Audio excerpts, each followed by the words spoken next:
Our families called me to say I shouldn't show up to the engagement party despite funding everything, so I burned bridges and told them to find their own money while declining all payments. Next day, my phone blew up with 32 missed calls from parents begging me to change my mind. Hey everyone, I'm using a throwaway account because my family knows my main one. This story happened 8 months ago, and I'm still processing everything that went down. I've shared parts of this on other subreddits, but I wanted to tell the complete version here because you guys always give the best advice. And honestly, I need to get this off my chest. Some of you might think I went too far with what I did. Others will probably say I didn't go far enough. I'm asking you to read the whole thing before you judge me, because it gets absolutely wild. Let me start with some essential background so you can understand the family dynamics and why this revenge felt so perfectly justified to me. When I was 13 years old, our house caught fire in the middle of the night. It started as an electrical issue in the basement that spread incredibly fast throughout the house. I woke up choking on smoke and immediately ran to get my little sister Maya out of her room. She was only 9 at the time, completely terrified and crying hysterically. I managed to get her to safety and handed her off to my parents, who had already made it outside. That's when I realized our dog Buddy was still trapped inside the house. Yeah, I know it was a stupid kid move, but I absolutely loved that dog and couldn't bear the thought of leaving him to die. I made it back inside and found Buddy hiding under the kitchen table, paralyzed with fear. But when I tried to get both of us out, part of the ceiling had collapsed and completely blocked our main exit route. The smoke was getting thicker by the second, and I was starting to panic. I could hear Maya screaming my name from outside, and I could hear my parents shouting at the firefighters to hurry up and get to us. The heat was becoming unbearable, and I was down on my hands and knees, desperately trying to find another way out, when I heard this horrible creaking sound directly above me. That burning beam came down like the hand of God, massive, blazing, and moving faster than I could possibly react. It caught me directly across the left side of my face and pinned me there for what felt like an eternity, but was probably only about 30 seconds. The pain was unlike anything I'd ever experienced in my life. It wasn't just the burning sensation, but this crushing weight pressing down on me, and the absolutely nauseating smell of my own skin cooking. Buddy didn't make it. The smoke got to him before the beam got to me, which still breaks my heart to think about. It took the firefighters approximately 4 minutes total to reach me and pull me out from under that beam. But that was more than enough time for the damage to become permanent. I ended up with third-degree burns and required multiple skin graft surgeries over the course of 2 years. The doctors did their absolute best with what they had to work with, but let's just say I wasn't going to be winning any beauty contests after that. The scars are definitely noticeable. They run from my left temple all the way down to my collarbone. At first, my parents acted incredibly supportive.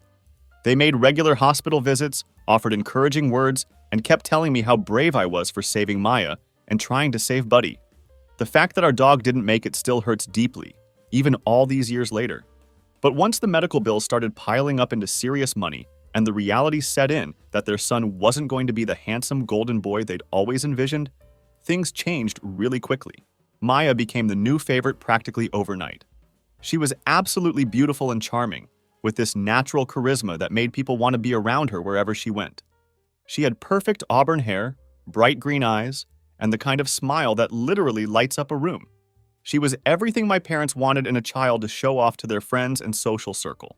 Meanwhile, I became what they called the responsible one, which was basically family code for the kid who handles problems quietly and doesn't draw any unwanted attention to the family's imperfect child. Growing up with burn scars teaches you some incredibly harsh lessons early in life. You learn exactly how people look at you, that quick initial glance, then the uncomfortable looking away, followed by another quick glance when they think you're not watching. You discover how strangers talk to you differently, either with exaggerated pity that makes your skin crawl, or with barely concealed discomfort that they can't quite hide. But worst of all, you learn how your own family starts making little comments that cut deeper than any fire ever could. My dad would joke about me staying behind the scenes because I was better with numbers anyway, and how some people are meant to be in the spotlight, while others are meant to make sure the spotlight works. My mom would suggest that I wear high-collar shirts for family photos, or maybe stand in the back where the shadows were better, or perhaps just be the one taking the pictures instead of being in them. It's not that we're ashamed, she'd always say with this forced brightness. We just want everyone to focus on the positive, you know? But here's what that experience really gave me. An incredible drive to prove my worth in other ways. If I couldn't be the handsome son, I was determined to be the successful one. If I couldn't charm people with my looks, I'd impress them with my achievements and work ethic. I started working construction during summers when I was 17 years old. It was hard, physical work that most kids my age wouldn't even consider touching. While Maya was spending her time at the mall or hanging out at the beach, I was learning how to frame houses, pour concrete, and read blueprints. The older guys on the crew respected pure work ethic, and my scars didn't matter one bit when I could outwork guys who were literally twice my age. By 19, I had earned my contractor's license. By 23, I had started my own construction company. By 26, I was pulling in around $210,000 a year and had 15 guys working for me. We specialized in high-end residential work, the kind of luxury houses where people drop $900,000 on renovations without blinking an eye. The burn scars made dating pretty much impossible throughout my 20s, so I threw myself completely into building the business. I had no distractions, no social life, just pure focus on becoming financially bulletproof. It turns out that getting rejected constantly gives you absolutely insane motivation to succeed in other areas of your life. My family definitely noticed the money way before they ever noticed or acknowledged my success. Maya grew up beautiful and entitled as hell. I'm talking next-level Disney villain entitled. She genuinely believed that the world owed her everything simply because she had good genetics and knew how to bat her eyelashes at the right people. She never worked a real job in her entire life. She dropped out of college twice, the first time because the professors didn't understand her creative vision. Translation, she was failing. And the second time because the social dynamics were too toxic. Translation, nobody wanted to do her homework for her anymore. But somehow, she always managed to land on her feet because people just gave her things. She had perfected this way of making you feel incredibly special when she needed something from you, then completely ignoring your existence once she got what she wanted. It was classic manipulation. But she was so pretty and charming that most people never caught on until it was way too late.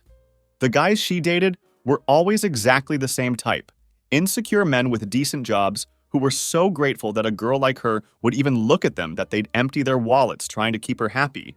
She'd date them for a few months, systematically drain their bank accounts with constant emergencies and special occasions, then move on to the next victim. Then she met Trevor. Trevor Anderson was completely different from her usual targets, which should have been my first warning sign. He was a marketing director at a mid-sized firm in Hartford. We lived about an hour outside the city in Connecticut. Trevor drove a leased BMW, wore expensive suits, and had that fake confidence that comes from watching way too many alpha male YouTube videos. But most importantly, for Maya's purposes, his parents had money. Real money. Old Connecticut family money that went back generations.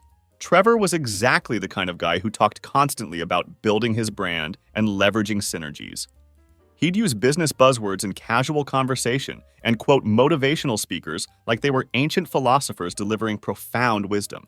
The first time I met him, he actually tried to give me a business card at a family barbecue and suggested I follow his professional journey on LinkedIn. He had this incredibly annoying habit of name-dropping expensive restaurants he'd been to and casually mentioning his networking events at exclusive country clubs. They got engaged after dating for only 9 months, which should have been red flag #1 for everyone involved. But Maya had found her golden ticket out of middle-class life, and Trevor's parents were apparently desperate for grandchildren to carry on the precious family name. The engagement party was held at our parents' house, and I'll never forget that night as long as I live. Trevor's parents came, Richard and Patricia Anderson, and you could tell immediately that they weren't thrilled about their son marrying someone from our decidedly middle-class family. Richard was this tall, silver-haired guy who wore a full suit to what was supposed to be a casual backyard barbecue, and he kept checking his expensive watch like he had somewhere more important to be. Patricia was one of those women who smiled constantly, but her eyes stayed completely cold, like she was calculating the social cost of every single interaction. They were being polite but noticeably distant to everyone at the party, until Patricia saw me. I was coming out of the kitchen carrying a tray of food when she turned around and got a full, unobstructed view of my scars for the first time. She literally did a double take, and I watched her face go through this whole sequence of emotions, shock, discomfort, and then this barely concealed look of disgust that she couldn't quite hide. That's when Maya noticed what was happening. Instead of defending me or changing the subject like a normal sister would, she actually laughed. She laughed out loud. "Oh, that's just my brother Nathan," she said in this bright, dismissive voice that cut right through me.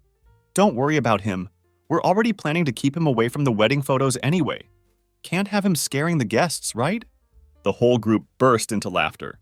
Trevor's parents, my parents, Trevor himself, even some family friends who were standing nearby. Like it was the funniest observation anyone had ever made. I watched Trevor actually slap his knee like Maya had just delivered the punchline to the world's greatest joke. "That's hilarious," Trevor said, wiping fake tears from his eyes. "Maya, you're terrible. But seriously, that's probably smart planning. Wedding photos are forever, you know?" Patricia Anderson, Trevor's mother, chimed in with her own gem. "Oh, that's so considerate of you both." When Richard and I got married, his cousin had this terrible lazy eye situation, and we spent so much money on photo editing afterward. It's much easier to just plan around these challenges from the beginning. "Smart thinking," Richard said with this approving nod. "Image is everything at these events." "Absolutely," my mother agreed quickly, eager to please these wealthy people. "Nathan understands? He's always been very practical about these situations." I just stood there holding that tray, feeling that familiar burn of humiliation spread through my chest. But this time was different. This time I wasn't a scared kid with no options. I was a grown man with money, connections, and the ability to make their lives very, very difficult. I should have walked away that night and cut contact with all of them. Instead, I smiled, nodded, and decided to see exactly how far they'd push it. That was either my first mistake, or maybe it was the smartest thing I ever did.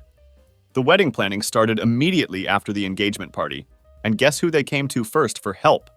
During a family dinner just 2 weeks later, my mom put on her sweetest voice and said, "Nathan, sweetheart, you're so good with money and planning. Could you help us figure out the budget for Maya's wedding?" What she really meant was, "We're completely broke, and you're rich, so we need you to pay for everything. But we're going to phrase it like you're doing us a tiny favor." My dad jumped in with his own version of emotional manipulation. "Your sister's only going to get married once, son. This is a big moment for our family."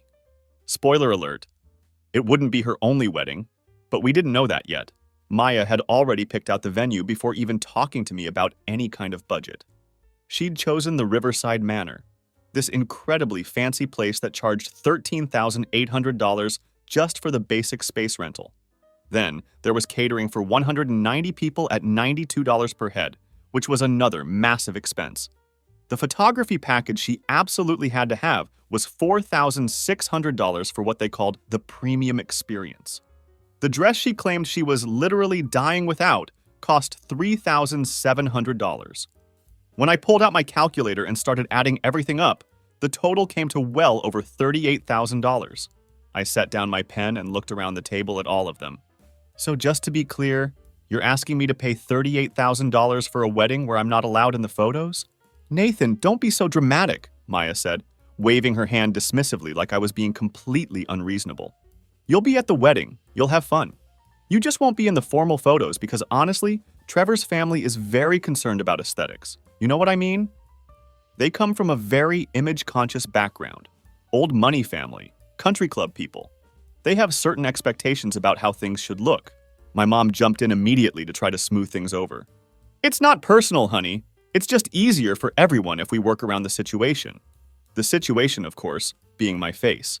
"Don't put words in our mouths," my dad said, getting defensive. "We're just trying to make everyone comfortable." That's when Maya pulled out the big guns, the emotional manipulation she'd been perfecting since she was 11 years old. "Besides, Nathan, this is my special day. I've dreamed about this wedding since I was a little girl. I deserve to have everything perfect." She started tearing up with those perfect crocodile tears that had gotten her out of trouble countless times before. "After everything I've been through, after all the guys who've hurt me, I finally found someone who loves me and wants to marry me. Can't you just be happy for me? Can't you help make my day special?" And like a complete idiot, I fell for it. "Fine," I said. "I'll cover the major expenses." The relief that washed over everyone's faces should have been my second major warning sign, so I started paying for everything. First came the venue deposit of $4,200. Then the photographer's retainer of $2,200. Then Maya's dress, because she claimed she was literally dying without it and couldn't focus on anything else until it was ordered and secured. But here's where things got really twisted and cruel. Every single payment I made came with little comments about my appearance. When I handed over the check for her dress, Maya said, "Well, at least one of us will look good in the photos." Then she laughed like it was the most natural thing in the world to say to your brother. When I paid the florist, my mom suggested that maybe I should coordinate my outfit with the wedding party so I wouldn't clash with the color scheme. When I asked what she meant by that, she said, "Well, maybe something with a higher neckline to balance things out." Trevor was actually the worst of all of them, though. He had this particularly cruel way of making requests that sounded perfectly reasonable on the surface, but were actually designed to hide me away like some shameful family secret. "Hey, Nathan, would you mind being our day of coordinator? You know, making sure vendors show up on time, handling any issues that come up. It would be such a huge help, and honestly, you're so much better at that organizational stuff than the rest of us." "What about during the actual ceremony?" I asked. "Oh, you'd watch from the coordinator station. It's actually got a better view than most of the guest seats." The coordinator station, as it turned out, was located in the back corner behind a pillar. And maybe you could wear something dark, black suit, dark shirt. It would help you blend into the background so you can move around without disrupting any of the photos. Each comment was like a small cut, but I kept paying anyway. Because some pathetic part of me still believed that if I made her day absolutely perfect, maybe she'd remember that I was her brother who loved her and had literally saved her life. The comments got progressively worse as the wedding date approached. Trevor started joking about having me work as a busboy during the reception. "Since you're already coordinating everything anyway, and you're so good at staying invisible." Maya suggested I might want to consider wearing makeup to even out your skin tone for the photos I wouldn't be in anyway. My mom asked if I'd looked into that plastic surgery we talked about, because it would be such a nice wedding gift to myself. Even distant relatives got in on the act of humiliating me. My Aunt Carol, who I'd helped move houses twice completely for free, made a comment about how at least one Morrison kid would look good in the wedding album. My cousin Brad, whose student loans I'd helped pay off when he was struggling, asked if I was planning to keep the scary side of your face turned away from people during the reception. Throughout all of this cruelty, I kept waiting for Maya to stand up for me just once. Maybe she'd tell Trevor's snobby parents that her brother was a successful businessman who'd saved her life and deserved some basic respect. Maybe she'd realize that family should actually mean something more than a convenient ATM machine. Spoiler alert, she didn't realize any of that. The final straw came exactly 2 weeks before the wedding. By that point, I'd paid for literally everything. Venue, catering, flowers, music, decorations, transportation, even the stupid wedding favors that nobody would remember anyway. We're talking about $44,000 total out of my pocket. That's when I got the text message that completely changed everything. I was sitting in my office going over blueprints for a new house project when my phone buzzed with a group text. The message included my parents, Maya, Trevor, and both of Trevor's parents. It read, "Hey everyone! Small change to the wedding plans. We've decided to keep the ceremony super intimate, just immediate family and Trevor's side. Nathan, we'll catch up with you at the reception. Thanks for understanding." I read it once, then again, then a third time, trying to make absolutely sure I understood what was happening. They weren't just hiding me in the back anymore. They were cutting me out of the ceremony entirely. The ceremony that I had personally funded with my own money. I called Maya immediately. "What the hell is this about?" "Oh, Nathan, hi, don't be so dramatic about the text. It's really not a big deal." "Not a big deal? You're kicking me out of the ceremony." "We're not kicking you out. You're still invited to the reception. It's just that Trevor's parents specifically requested that the ceremony be kept to immediate family only." "I am immediate family. I'm your brother." There was a long pause. "Well, yes, technically, but they mean like photogenic immediate family. People who will look good in the wedding video." "Photogenic immediate family?" "Maya, come on, you know what I mean?" Trevor's parents are paying for the videographer, and they want the ceremony footage to be clean and professional looking. They're planning to use clips for their Christmas cards and social media. Let me get this straight. Trevor's parents, who haven't paid for a single thing, get to decide who's allowed at the ceremony that I funded? It's not about money, Nathan. It's about family harmony. Trevor's mom specifically said she'd be uncomfortable having visible reminders of accidents in the ceremony footage. Visible reminders of accidents. That's what my sister called the scars I got saving her life. "You're twisting my words," she continued quickly. "She just meant that some people find burn scars distressing, and she wants everyone to feel comfortable and happy." "And what did you say when she said that about your brother?" Another pause, longer this time. I said I understood where she was coming from. That hit me like a physical blow. My own sister, the girl I'd run into a burning building to save, had agreed that my scars were too distressing for her wedding ceremony. I see, I said quietly. Nathan, please don't make this harder than it needs to be. You'll still be at the reception, you can still celebrate with us. As long as I stay in the back where the camera won't catch me, right? Look, I know this isn't ideal, but it's just one day. Can't you just do this for me, please? That's when I realized something that should have been obvious for years. To them, I wasn't family. I was a walking bank account with an embarrassing face attached. You know what, Maya? You're absolutely right. It's your special day, and you deserve to have it exactly the way you want it. Really? Oh my God, thank you. I knew you'd understand. I do understand. I understand perfectly. Great! Oh, and one more tiny thing. Can you pick up the final payment for the cake? It's only like $980. Sure thing. I'll take care of it today. You're the best brother ever. I love you so much. I hung up and sat in my office chair, staring at the wall. Then I did something I'd never done before in my entire life. I started making calls. The first call was to the Riverside Manor. Hi, this is Nathan Morrison. I need to discuss the Morrison-Anderson wedding scheduled for next Saturday. Of course, Mr. Morrison. How can I help you today? I need to cancel the entire event. Cancel, sir? The event is in 9 days. According to our contract, cancellations within 2 weeks forfeit the entire deposit, and you're still responsible for 50% of the total bill. I understand completely. Cancel it anyway. Sir, are you sure? This is a $13,800 venue fee plus catering for 190 guests. We're talking about a significant amount of money here. I'm fully aware of the costs. Cancel the event and send me the bill. There was a long pause on the other end. Mr. Morrison, I have to ask, does the bride know about this cancellation? The bride will be informed. The second call was to the caterer. Same conversation, same result. The third call was to the photographer. Hi, this is Nathan Morrison. I need to cancel the Morrison-Anderson wedding package. Nathan, hi, is everything okay? We're all set for Saturday. The timeline looks great. The wedding's off. Cancel the package. Oh my God, I'm so sorry to hear that. Are you sure? We could maybe reschedule if it's just a timing issue? It's not a timing issue. The wedding is permanently canceled. By the end of the day, I'd canceled every single vendor involved in this wedding. The florist, the DJ, the transportation company, the cake designer, even the company providing tables and chairs. All of them had my name as the primary contact because I'd been the one paying for everything. Some of the vendors tried to talk me out of it. The florist, a sweet older woman named Mrs. Chen, actually sounded genuinely worried. Mr. Morrison, are you sure about this? Your sister seemed so excited when she picked out the arrangements. Is everything all right with the family? Everything's fine, Mrs. Chen. We've just decided to go in a different direction. The DJ was less sympathetic but equally confused. Dude, this is going to cost you a fortune in cancellation fees. Like, we're talking about losing your deposits plus penalties. Are you absolutely sure about this? Completely sure. Each cancellation felt like lifting a massive weight off my shoulders. With every conversation, I was taking back a piece of my dignity that they'd been trampling on for months. But I wasn't done yet.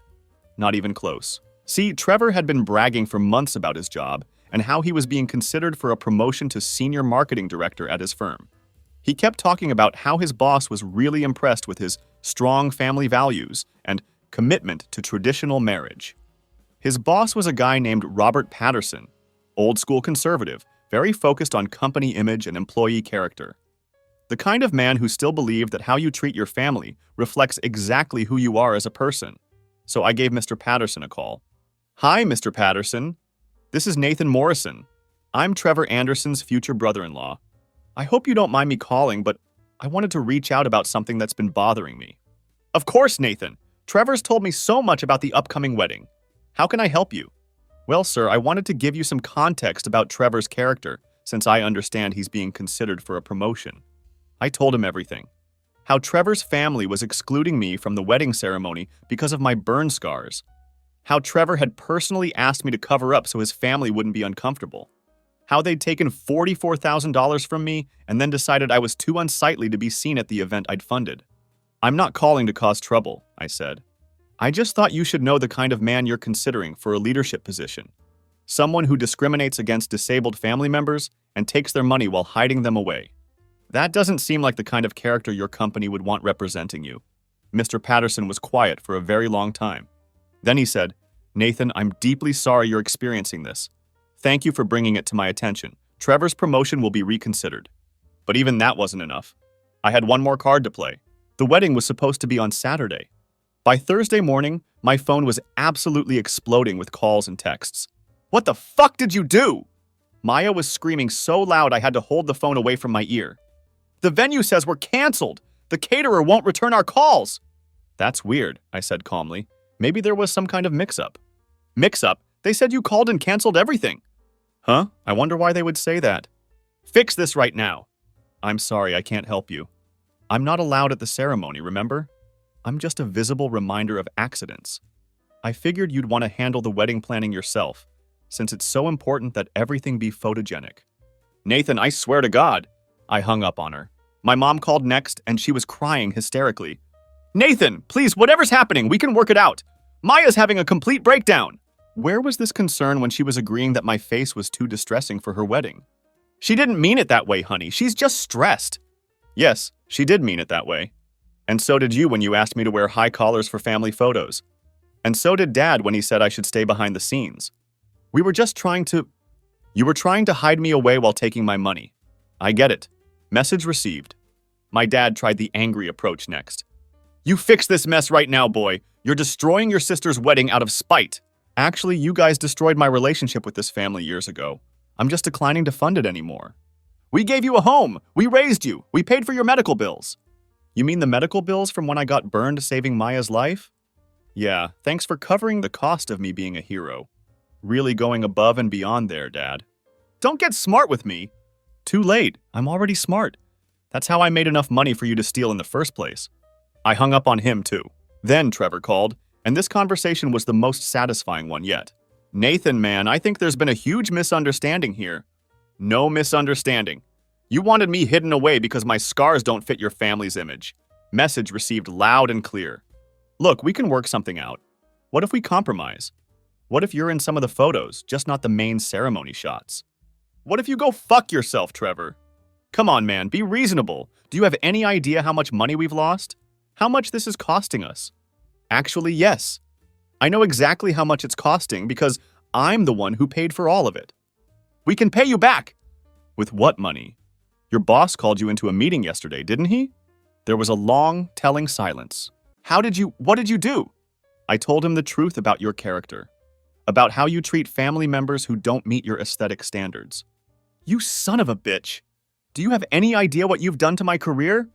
"Your career? Trevor, they just demoted you from marketing director to social media coordinator. I'd say your career was already pretty much over. We had a deal. You were supposed to pay for the wedding. The deal was that I'd pay for a wedding where I was treated like family.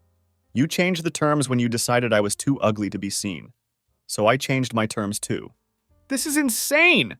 You can't just destroy people's lives because your feelings got hurt." "Watch me." I hung up and turned off my phone entirely. But I wasn't done yet. The real masterpiece was still coming.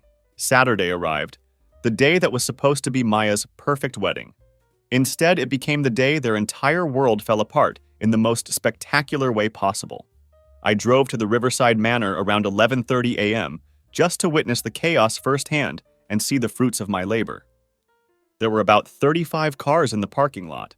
Guess who hadn't gotten the memo that everything had been canceled? Trevor was standing outside in his $850 tuxedo, holding his phone and looking like he wanted to disappear into the ground. Maya was there too, in her $3,700 dress, having what could only be described as a complete mental breakdown. She was screaming at someone on the phone, probably the venue manager, while Trevor's parents stood nearby looking like they'd aged 15 years overnight. Other guests were milling around in complete confusion, checking their phones and asking each other what was going on. I parked across the street and just watched the show unfold. The scene was better than any movie I'd ever watched in my entire life. Guests kept arriving in their fancy cars, getting out in their expensive outfits, only to be met with absolute chaos. Some people were trying to call the venue directly. Others were calling Trevor and Maya frantically. A few of the older relatives were sitting on the steps looking completely lost and bewildered. Trevor's groomsmen showed up in a rented party bus, already half drunk and ready to celebrate, only to find their boy having a complete meltdown in the parking lot. I watched one of them, His college buddy Chad trying to console Trevor while simultaneously trying to figure out if this meant they should just go to a strip club instead. Maya's bridesmaids were even better entertainment. These girls had spent hundreds of dollars on dresses, hair, and makeup, and they were absolutely pissed. I could see them forming little huddles, frantically texting each other and trying to figure out what the hell was happening. Some of them were already heading back to their cars, clearly done with the whole situation. One girl, Maya's maid of honor, was yelling at someone on the phone, probably trying to figure out if there was any way to salvage this complete disaster. That's when my phone started ringing. I turned it back on specifically to enjoy this moment to its fullest. "Nathan, please, I'm begging you!" Maya was sobbing so hard I could barely understand what she was saying. "I'll do anything! I'll pay you back every single penny." "Pay me back with what money? You've never had a job in your life." "Trevor will pay you back. His family has money." Trevor just got demoted to social media coordinator, and his family isn't going to be real eager to support him financially right now. "Please, Nathan, everyone's here. Everyone's watching. This is the most humiliating thing that's ever happened to me." "Good. Now you know exactly how I felt when you agreed that my face was too distressing for your ceremony." "I didn't mean it like that." "Yes, you did. You meant exactly that. You wanted to take my money and hide me away like a dirty secret." Then my mom called, her voice shaking with desperation. "Nathan, your sister is devastated. People are starting to leave. The gossip is going to be terrible. You have to help fix this." "I have to help? Where was that energy when you were asking me to stand behind pillars so I wouldn't ruin photos? We never meant to hurt you." "Of course you meant to hurt me. You've been doing it for 18 years. The only difference is now there are consequences." "But this is destroying Maya's reputation." "Maya's reputation is what? A gold digger who uses her disabled brother as a bank account? Yeah, that reputation probably should be destroyed. Please, just this once, be the bigger person. I was the bigger person for 29 years. I'm done being the bigger person." My dad made one last desperate attempt. "This is your sister, Nathan. Family forgives. Family helps each other." "You're absolutely right, Dad. Family does help each other. Family accepts each other. Family doesn't hide their burned son away because he ruins the aesthetic. Family doesn't take $44,000 from someone and then exclude them from what they paid for. We'll invite you to everything from now on. You can be in all the photos. We'll make it right." Here's the thing. I don't want to be in your photos anymore. I don't want to be at your events. I don't want to be your emergency fund. I'm done with all of you. "But Nathan, we're family." "No, we're not. Family doesn't treat each other the way you've treated me. You're just people who happen to share my DNA and happen to know where I keep my checkbook." "The wedding's ruined. Maya's humiliated. How can you live with yourself?" "Pretty easily, actually. I'm going to sleep great tonight." And you know what? I did sleep great that night. But the story doesn't end there. It gets so much better. 3 months later, Trevor broke up with Maya. Turns out when your fiancé costs you a promotion and makes you the laughingstock of your entire office, the relationship doesn't survive the strain. The demotion at work was just the beginning for Trevor. He went from being on track for senior management to being stuck managing the company's Twitter account and writing captions for pet food advertisements. His boss made it crystal clear that Trevor's character concerns meant he'd never be considered for leadership again. Trevor's parents were absolutely furious about the professional humiliation and blamed Maya for bringing the wrong kind of family drama into their lives. They convinced Trevor that marrying into a family with such unstable dynamics would be social and professional suicide.